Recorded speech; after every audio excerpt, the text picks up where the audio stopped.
Hello everyone and welcome back to CA blackboard. आज जो हम चैप्टर करने वाले हैं उसका नाम है फॉरेन कंट्रीब्यूशन रेगुलेशन एक्ट 2010। ये बहुत ही इजी चैप्टर है, इसको बहुत ही अच्छे मैनर में हम करने वाले हैं जिससे आपके एग्ज़ाम के लिए एक परफेक्ट माइंड मैप प्रिपेयर हो जाए, जिससे आप कोई भी क्वेश्चन किसी भी पार्ट से पूछा जाए आप उसको डायरेक्टली पिक करके आंसर कर सकें। तो सबसे पहले हम देखेंगे ये चैप्टर किसके बारे में बात करता है। As the title suggest, it's about foreign contribution. अगर चैप्टर को डिवाइड करें तो chapter can be divided into two parts.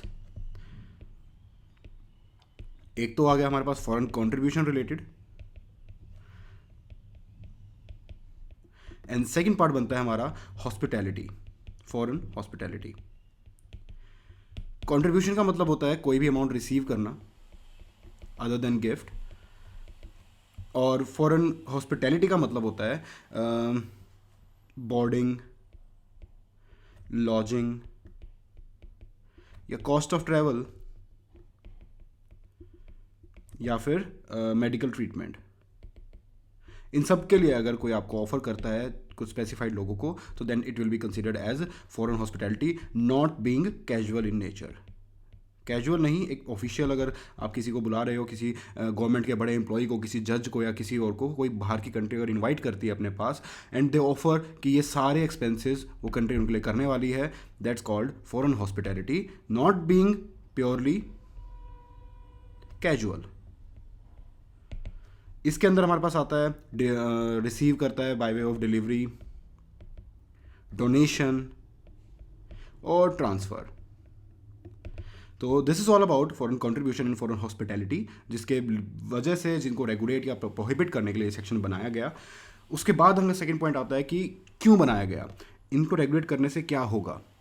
तो सबसे पहली बात, गवर्नमेंट का एजेंडा इसके पीछे क्या है। गवर्नमेंट चाहती है इंडिया की सॉवरेनिटी को एंड इंटेग्रिटी को प्रोटेक्ट करना। सेकंड, पब्लिक इंटरेस्ट को ध्यान में रखना। थर्ड, हमारे पास आता है फ्रीडम और फेयरनेस ऑफ इलेक्शन जो भी होते हैं उसको देखना, ताकि कहीं ऐसा ना हो कि कोई अनयूजुअल अमाउंट कोई बाहर की कंट्री से मंगवा ले और जिससे इलेक्शंस पे कोई नेगेटिव इम्पैक्ट पड़े या किसी को अनड्यू एडवांटेज मिले जो कि नहीं मिलनी चाहिए थी। फेयरनेस ऑफ, उसकी फेयरनेस ख़राब हो जाए, फेयरनेस ऑफ इलेक्शन, यानी कि वो जस्ट ना रहे। उसके बाद हमारे पास आता है point friendly relations with foreign state. अगर किसी एक कंट्री से पैसा मंगवा के किसी तीसरी कंट्री के अगेंस्ट कुछ गलत एक्शंस लिए जा रहे हैं, उसकी वजह से उन कंट्रीज़ के बीच में कम्युनल कंट्री के बीच में इंटर कंट्री टेंशंस क्रिएट हो सकती हैं, जिसकी वजह से उसको लेके फ्रेंडली रिलेशंस हमारे बिगड़ सकते हैं। तो इन चीज़ों का ध्यान रखना है कि हम किस कंट्री से मंगवा रहे हैं, क्या मंगवा रहे हैं और किस पर्पज़ के लिए मंगवा रहे हैं। So that's friendly relationship with the relationship with any foreign state, any foreign state. Fifth point आता है हमारे पास कहीं डिसहार्मनी तो नहीं प्रोड्यूस हो रही है, लाइक अगर बाहर से कुछ पैसा आ रहा है वो किसी गलत एक्टिविटीज़ को यूज़ करने के लिए नहीं हो रहा, जिससे हमारे इंडिया के अंदर रिलीजियस, जो कि ऑलरेडी हमारे इंडिया में बहुत प्रॉब्लम चलती रहती है, रिलीजियस, रेशियल, लिंग्विस्टिक या फिर कास्ट्स और कम्युनिटीज़ के बीच में कुछ टेंशन का माहौल ना क्रिएट हो, वो एक डिसहार्मनी ना क्रिएट हो पाए, एक हार्मनी बनी रहे, एक एकाग्रता, एक एकता बनी रहे सबके अंदर, कोई दंगे फसाद ना शुरू हो जाए इन सबके नाम पे। तो वो भी रेगुलेट करना ज़रूरी है कि वो डोनेशन, वो डिलीवरी और वो ट्रांसफ़र किस बेसिस के लिए और कहाँ से आ रहा है। अब ये तो हो गई बात कि हमने फॉरेन कंट्रीब्यूशन के बारे में देखा, हमने हॉस्पिटैलिटी के बारे में देखा, हमने देखा कि ये सब चीज़ें इसको रेगुलेट और प्रोहिबिट, रेगुलेट या प्रोहिबिट क्यों किया जा रहा है, ये देखा हमने। इसके बाद हमें देखना है किसको किया जा रहा है। प्रोहिबिशंस जो यहाँ पे लगाई हुई है वो किस किस पे लगाई हुई है। अब उसके अंदर भी दो चीज़ें आती हैं। एक तो आती है प्रोहिबिशन और regulation regarding foreign contribution and foreign hospitality. तो सबसे पहले अगर हम फॉरेन कंट्रीब्यूशन की बात करें तो फॉरेन कंट्रीब्यूशन के अंदर कुछ लोग हैं जिसको जो सेक्शन 3 में कवर्ड है, सेक्शन 3 में जिनको प्रोहिबिट किया गया है from receiving any sort of foreign contribution. अब वो कौन कौन लोग हैं उसको मैंने चार पार्ट्स के अंदर बाइफरकेट किया है। सबसे पहला पार्ट बनता है हमारा पॉलिटिकल, सेकंड पॉइंट बनता है हमारा न्यूज़ रिलेटेड, एंड उसके बाद हमारा थर्ड पार्ट बनता है सरकारी दफ्तर। सरकारी दफ्तर, ये हम बात करें सेक्शन नंबर 3 की, कि किन किन लोगों को प्रोहिबिट किया है फॉरेन कंट्रीब्यूशन को एक्सेप्ट करने से। फॉरेन कंट्रीब्यूशन को एक्सेप्ट नहीं कर सकते ये लोग। कौन कौन कौन होंगे? पॉलिटिकल में अगर हम बात करें तो सबसे पहले आता है candidate for election,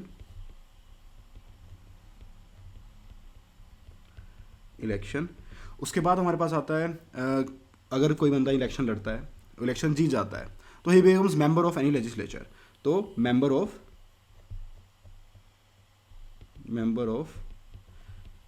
legislature.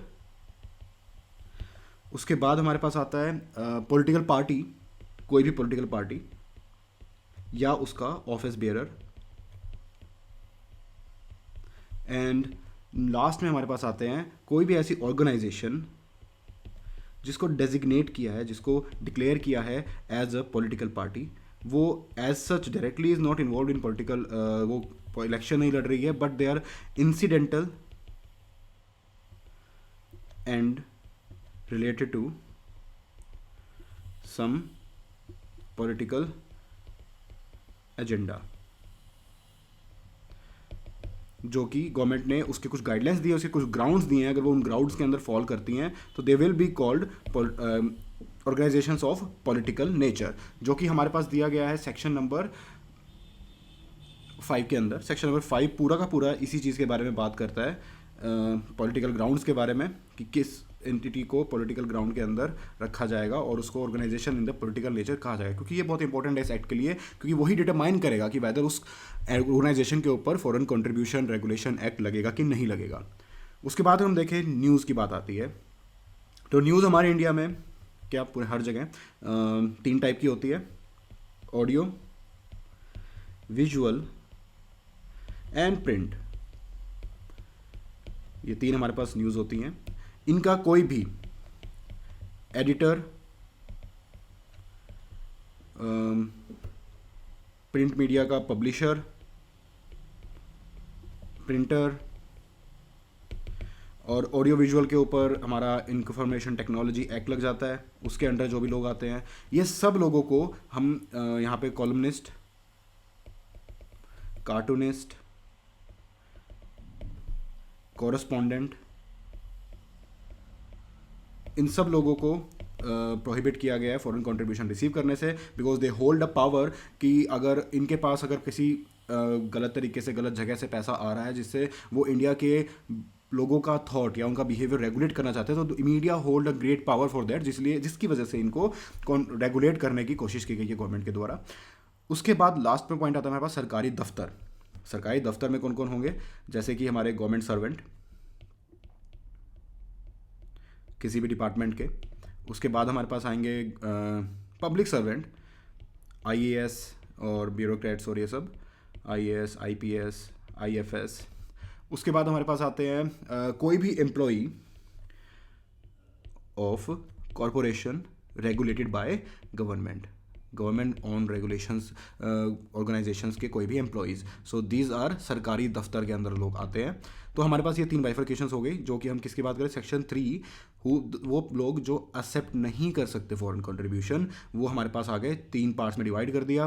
Political में 4 हैं, न्यूज़ में 3 है और सरकारी दफ्तर में ये 3 लोग हैं। तो ऐसे इस पूरे सेक्शन को, सेक्शन नंबर 3 जो कि बहुत ही इंपॉर्टेंट सेक्शन है, याद करना बहुत आसान हो जाता है। उसके बाद अगर हम बात करें what is foreign hospitality. Foreign hospitality का मतलब जैसे कि मैंने बताया is accepting an offer of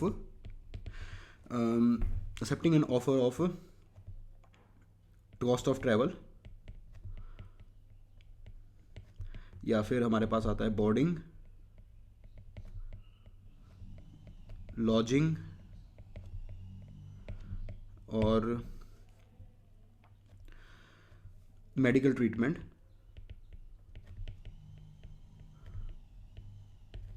ये भी कुछ लोगों के ऊपर रेगुलेशन लगाई गई है कि वो लोग हॉस्पिटैलिटी को ऐसे ही एक्सेप्ट नहीं कर सकते।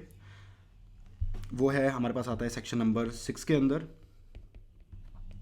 Section number 6। सेक्शन नंबर 6 ये बताता है कौन कौन लोग हैं। वो इन्हीं में से है जो भी हमने सेक्शन 3 में देखा, बट सभी नहीं। इसमें से हमने न्यूज़ वालों को हटा दिया, न्यूज़ वालों को फॉरेन हॉस्पिटैलिटी वाली चीज़ से हटा दिया। यहाँ पे सिर्फ बचे हैं पॉलिटिकल एंड सरकारी दफ्तर, एज इट इज़ उठ के सेक्शन नंबर 6 में आ जाएंगे। सेक्शन नंबर 6 कवर करता है पॉलिटिकल एंड सरकारी दफ्तर को। ये यहाँ पर कवर्ड है, इन लोगों को रेगुलेट किया जाता है फॉरेन हॉस्पिटैलिटी का। ऐसा नहीं है कि ये फॉरेन हॉस्पिटैलिटी एक्सेप्ट नहीं कर सकते। अब जैसे कि डेफिनेशन, फॉरेन हॉस्पिटैलिटी डेफिनेशन में हमें दिया गया है कि it's an offer for all these expenses. अब इस ऑफर को एक्सेप्ट करने से पहले इन सभी लोगों को गवर्नमेंट का अप्रूवल लेना पड़ेगा, अप्रूवल ऑफ सीजी। लेकिन इस अप्रूवल से पहले इनको अपने रिस्पेक्टिव एडमिनिस्ट्रेटिव ऑफिस का अप्रूवल लेना पड़ेगा, एडमिनिस्ट्रेटिव ऑफिस का अप्रूवल लेना पड़ेगा along with the offer letter. यहां ऑफर लेटर से ये सब कुछ जनरेट होता है, स्टार्ट होता है, and it goes on till the date of departure, जिस दिन उनको उस फॉरेन ट्रैवल के लिए जाना है जिसके लिए वो फॉरेन हॉस्पिटैलिटी एक्सेप्ट करने का ऑफर आया है उनके पास। तो गवर्नमेंट का अप्रूवल जो है 2 वीक्स, यहाँ पे एग्जैक्टली लिखा हुआ है 2 weeks before the date of travel, ये मिनिमम टाइम फ्रेम है, इससे पहले उनको अप्रूवल लेना पड़ेगा। ऐसा नहीं है कि वो 2 दिन पहले या 5 दिन पहले, 6 दिन पहले गवर्नमेंट के पास जाके बोलेंगे कि हाँ मुझे निकलना है तो फिर आप बताओ कि मैं जाऊँ कि नहीं जाऊँ। ऐसा नहीं है, गवर्नमेंट को आपको 2 वीक पहले वो अप्रूवल लेना पड़ेगा अगर आपको जाना है तो, जो भी डेट है जो भी। और अलॉन्ग विद गवर्नमेंट के अप्रूवल को लेते समय आपको 2 डॉक्यूमेंट उसमें साथ में अटैच करने हैं। First one is offer letter and the second one is administrative office की परमिशन, कि आपके रिस्पेक्टिव एडमिनिस्ट्रेटिव ऑफिस ने आपको अलाउ कर दिया है विद एप्लीकेशन। ये हो गया, अगर गवर्नमेंट ने उसके बाद आपको अलाउ कर दिया तो आप वहां जा सकते हैं। अब यहां पे गाइस अगर देखें तो एक एक्सेप्शन दी है, medical treatment regarding emergent medical aid.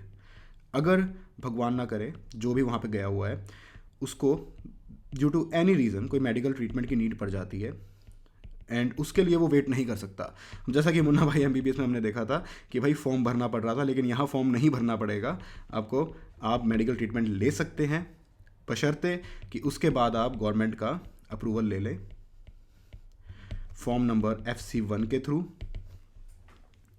With in 30 days of such receipt of such hospitality, जिसमें आपको मेंशन करना पड़ेगा कि किस मैनर में वो आपको अमाउंट रिसीव हुई है, किस पर्पस के लिए वो अमाउंट रिसीव हुई है, उसका सोर्स क्या था, ये सब मेंशन करते हुए आप गवर्नमेंट का अप्रूवल ले सकते हैं। वो भी आपको नहीं लेना पड़ेगा अगर मेडिकल एड की amount is less than 1 lakh rupees. So guys this is foreign hospitality. इससे पहले हमने देखा फॉरेन कंट्रीब्यूशन, और इससे पहले हमने देखा कि ये सब चीज़ें क्यों की गई है, क्योंकि गवर्नमेंट हमारी इंडिया की सवर्निटी और इंटेग्रिटी को बचाना चाहती है, पब्लिक इंटरेस्ट का ध्यान में रखना चाहती है, इलेक्शन की फ्रीडम और फेयरनेस को मेंटेन करना चाहती है, इसलिए पॉलिटिकल के सारे पॉइंट्स इन्होंने ऐड किए हैं, फ्रेंडली रिलेशन मेंटेन करके रखना चाहती है वो अदर फॉरेन स्टेट्स के साथ, और कोई रीजनल, रेशियल, लिंग्विस्टिक, कास्ट और कम्युनल प्रॉब्लम्स क्रिएट ना हो। उसके बाद हमने देखा कि किन किन चीज़ों से, foreign contribution and foreign hospitality. उसके बाद हमारे पास आया सेक्शन नंबर 3 जिसके अंदर प्रोहिबिट किया गया कुछ लोगों को, जिसको हमने 3 हिस्सों में बाइफरकेट किया, पॉलिटिकल नेचर के लोग, न्यूज़ वाले लोग और सरकारी दफ्तर वाले लोग। उसके बाद हमारे पास आया सेक्शन नंबर 5 जिसके अंदर पॉलिटिकल नेचर, ऑर्गेनाइजेशन और पॉलिटिकल नेचर होने के कुछ ग्राउंड्स दिए हुए हैं जिसको हम स्टडी मैट में बाद में डिटेल में देखने वाले हैं। उसके बाद हमारे पास आया सेक्शन नंबर 6 जिसमें हमने बात की फॉरेन हॉस्पिटैलिटी के बारे में, कि सेम वही लोगों को फॉरेन हॉस्पिटैलिटी के लिए पहले परमिशन लेनी पड़ेगी 2 वीक्स पहले at least, with application, with offer letter and with permission of the respective administrative office. उसके बाद अगर वो मेडिकल इमरजेंट नीड है तो उस केस में फॉर्म FC1 में 30 days के अंदर वो इन्फॉर्म करें तब भी चलेगा। और वो क्या क्या चीज़ इन्फॉर्म करनी है, मैनर, पर्पस एंड सोर्सेज। अगर 1 लाख तक का मेडिकल एड लिया है तो तो इन्फॉर्म करने की भी नीड नहीं है। नेक्स्ट वीडियो में हम स्टार्ट करेंगे स्टडी मटेरियल से, ये एक काफ़ी अच्छा क्विक ओवरव्यू था। आपके माइंड में काफ़ी कुछ इस चैप्टर के बारे में आ गया होगा, कुछ क्वेश्चन अराइज हुए होंगे जो कि सॉल्व होंगे नेक्स्ट वीडियो में विद स्टडी मटेरियल।